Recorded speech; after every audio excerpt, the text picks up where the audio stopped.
नमस्ते साथियों, स्वागत है आपका हमारे YouTube चैनल शब्द जगत में। अगर वीडियो अच्छी लगे तो लाइक, कमेंट्स और चैनल को सब्सक्राइब जरूर करें। शब्दों में ऊर्जा होती है, तभी तो मंत्रों का उच्चारण किया जाता है। हम जिस स्तर का शब्द प्रयोग करते हैं, हमारा मन उसी स्तर पर होता है। जब हम पानी, जल, गंगा जल आदि शब्दों का प्रयोग जिस स्तर से करते हैं, हमारा मन उस स्तर को आत्मसात कर लेता है। पानी शब्द का प्रयोग निम्न स्तर के लिए करते हैं, जल शब्द का प्रयोग उच्च स्तर के लिए करते हैं और गंगा जल का उपयोग उच्चतम स्तर के लिए करते हैं। हमारा मन स्वतः उस शब्द के अनुसार निम्न स्तर, उच्च स्तर व उच्चतम स्तर पर पहुंच जाता है। दैनिक क्रियाकलापों के कार्यों के लिए हम पानी शब्द का उच्चारण करते हैं। छोटे धार्मिक कार्यों के लिए जल शब्द का उच्चारण करते हैं, परंतु महान धार्मिक तथा वैवाहिक कार्यों में हम गंगा जली शब्द का उच्चारण उसी पानी के लिए करते हैं। क्यों? उत्तर है, शब्दों में सम्मानित करने की ऊर्जा निहित है, जो हमारे मन को भी सम्मानित कर उच्चतम स्तर प्रदान करती है। जब हम किसी सामान्य नदी में स्नान करते हैं तो उस नदी के पानी को हम पानी ही कहते हैं और उस नदी में स्नान करने से हमें उसी स्तर का लाभ प्राप्त होता है। जब हम किसी विशेष नदी के पानी में स्नान करते हैं, तब हम उस नदी के पानी को पानी ना कहकर उस नदी के नाम को जोड़कर जल कहते हैं, जैसे नर्मदा जल, गंगा जल आदि। और हमें उस जल में स्नान करने से उसी स्तर का लाभ प्राप्त होता है जिस स्तर का हमारा शब्द है। शब्द की ऊर्जा से मन भी उसी स्तर पर आ जाता है। विद्वान जन कहते हैं कि सागर, नदियाँ, तालाब बहुत हैं, पर पानी एक है। उसी एक पानी को सम्मानित करने के लिए अलग अलग शब्दों का उच्चारण किया जाता है। जब हम घर में पानी का उपयोग करते हैं तो पानी ही कहते हैं, और जब पूजन में उसी पानी का उपयोग करते हैं तो जल कहते हैं। फिर उसी पानी को कन्यादान करते समय कलश में भरकर गंगा जल और गंगा जली की उपमा देते हैं। मन से भी उसे गंगा जल ही मानते हैं। कलश का अर्थ कोई विशेष पात्र नहीं होता, वही दैनिक उपयोग का पात्र, चाहे वह मिट्टी का हो, चाहे स्टील का हो, चाहे कांसे का हो या तांबे का। पात्र का महत्व नहीं होता, उस समय उस जल का महत्व है, जिसके कारण सामान्य पात्र को भी गंगा जली की उपमा प्राप्त होती है। शब्दों की चमत्कारी ऊर्जा से सामान्य पात्र भी विशेष बन जाता है, क्योंकि उस समय हमारा अपना मन ही शब्दों की ऊर्जा को आत्मसात कर उच्च स्तर पर होता है, और हमने भी पूरे मन योग से शब्दों को उनके स्तर से स्वीकार कर रखा है। जबकि उस तत्व का स्वरूप एक है, फिर भी शब्दों के उच्चारण से उसमें अद्भुत ऊर्जा निकलती है, जो हमारे मन को भी प्रभावित करती है। सम्मानित शब्दों का इतना प्रभाव रहता है कि जिसको हमने जल, गंगा जल की उपमा दी है, उसे हम सामान्य पानी की तरह इधर उधर नहीं फेंक सकते, बल्कि उसे किसी विशेष स्थान पर विसर्जित करते हैं। भले ही उससे पहले वही जल सामान्य पानी था जिसे हम इधर उधर फेंकते थे, परंतु शब्दों की ऊर्जा ने उस सामान्य को भी विशिष्ट बना दिया। ये समस्त जगत शब्द की ऊर्जा से रूपांतरित हो रहा है और शब्द की शक्ति से ही ऊर्जावान बना हुआ है। शब्द का विज्ञान बड़ा गहन है। शब्द से ही ऊर्जा विखंडित होती है, शब्द से ही ऊर्जा संगठित होती है। जब हम बाहरी जगत में व्यवहार करते हैं तो हमारी शब्द ऊर्जा विखंडित होती है। उदाहरण के तौर पर जब हम किसी व्यक्ति को बुलाते हैं तो हमें शब्दों का उच्चारण करना पड़ता है, जिससे हमारी शब्द ऊर्जा चारों ओर फैल जाती है। परंतु जब हम अपने मन को बुलाते हैं, मन से बात करते हैं, तब हमारी शब्द ऊर्जा संगठित होती है। प्राचीन काल में ऋषि मुनि अपने मन को केंद्रित करके दूसरे व्यक्ति से मना शब्दावली से बातें कर लेते थे। यह शब्द विज्ञान बहुत प्राचीन है। इसी शब्द से जगत की उत्पत्ति हुई है। शब्द ने ही सारे जगत को नियंत्रित कर रखा है।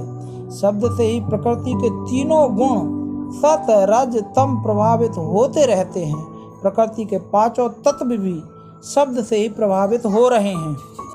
जब हमारे अंदर सतोगुण से संपन्न नैतिक, धार्मिक तथा शास्त्र युक्त शब्दों का आगमन होता है तो हमारा मन शब्दों की उस ऊर्जा से सुखमय हो जाता है। जब रजोगुण से युक्त शब्दों का समावेश हमारे अंदर होता है तो हमारा मन लोभ, लालच, दुख से मन की शांति को खो बैठता है। और जब तमोगुण से युक्त शब्दों का प्रवेश हमारे अंदर होता है तो हमारा जीवन ईर्ष्या, द्वेष, हिंसा आदि क्लेशों से नरक बन जाता है। शब्द में नरक, स्वर्ग और अपवर्ग अर्थात मोक्ष देने की शक्ति विद्यमान है। तभी तो सभी धर्मों में प्रार्थना, इबादत, प्रेयर, अरदास और नाम जपने की महिमा का बड़ा महत्व है। सभी धर्मों में कोई ना कोई शब्द तो रहता ही है, भले ही उसकी बनावट कुछ भी हो। शब्दों से ही हम देवी देवताओं की पूजा करते हैं। चाहे आरती हो, स्तुति हो, गायन हो या भजन, सभी शब्द का ही रूप है। ध्यान करते हुए जब हम किसी मंत्र अर्थात शब्द का उच्चारण करते हैं तो वह मंत्र अर्थात शब्द ध्वनि हमारे सातों चक्रों को एक विशिष्ट ऊर्जा प्रदान करती है, जिससे हमारा आंतरिक बल बढ़ता है। नाम मंत्र एक शब्द ही है, परंतु उसका निरंतर स्मरण करने से बड़े संकट मिट जाते हैं। शब्द की ऊर्जा से साधक उच्च स्तर को प्राप्त होता है। रामायण में गोस्वामी तुलसीदास जी लिखते हैं, नाम महिमा में शब्द का गायन किया है। जपहि नाम जन आरत भारी, मिटहि कुसंकट होय सुखारी। शब्द में भाग्य को बदलने की शक्ति भी विद्यमान है। रामायण में गोस्वामी तुलसीदास जी कहते हैं, मंत्र महामुनि विषय व्याल के, मैटत कठिन कुअंक भाल के।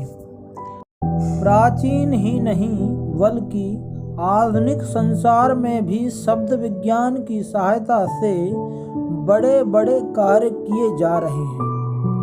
मेडिकल साइंस में शब्द ध्वनि के माध्यम से बड़ी छोटी सभी बीमारियों का इलाज संभव हुआ है।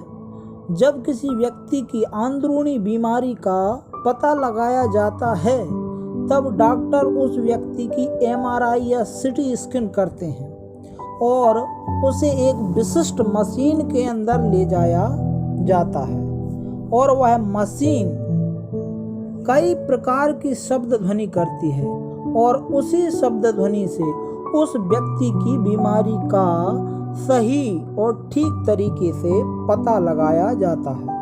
मानसिक रोगी तो शब्द ध्वनि से ही ठीक हो पाते हैं। मानसिक रोगी ही नहीं, कभी कभी हम भी जब थकान या उबाऊ अनुभव करते हैं तो मधुर संगीत का ही सहारा लेते हैं और उस संगीत के शब्द को सुनकर हमें सुख का अनुभव होता है। शब्द ही हमारे जीवन का आधार है। जब हम शब्द को प्रेम रस के साथ प्रयोग करते हैं तो मन प्रेम से भर जाता है। करुणा रस के साथ प्रयोग करते हैं तो मन करुणा से भर जाता है। वीर रस के साथ जब प्रयोग करते हैं तो वीरता से मन भर जाता है। शब्द का हम नव रसों में जिस भी रस के साथ प्रयोग करते हैं हमारा मन उसी रस में आ जाता है। कबीरदास जी कहते हैं, शीतल शब्द उचारिए अहम आनिए नाही, तेरा प्रीतम तुझी में है दुश्मन भी तुझ माही। अर्थात शब्द का उच्चारण शीतल मन के साथ करना चाहिए अहंकार के वशीभूत होकर शब्दों का उच्चारण नहीं करना चाहिए, क्योंकि शब्द में ही प्रीतम छिपा है और शब्द में ही दुश्मन छिपा हुआ है। भगवान श्री कृष्ण ने गीता में अक्षर के बारे में कहा है, ओ मित्याक्षरम ब्रह्म विहार माम अनुस्मरण या प्रयाति त्याजन्य देहम सा याति परमागतिम।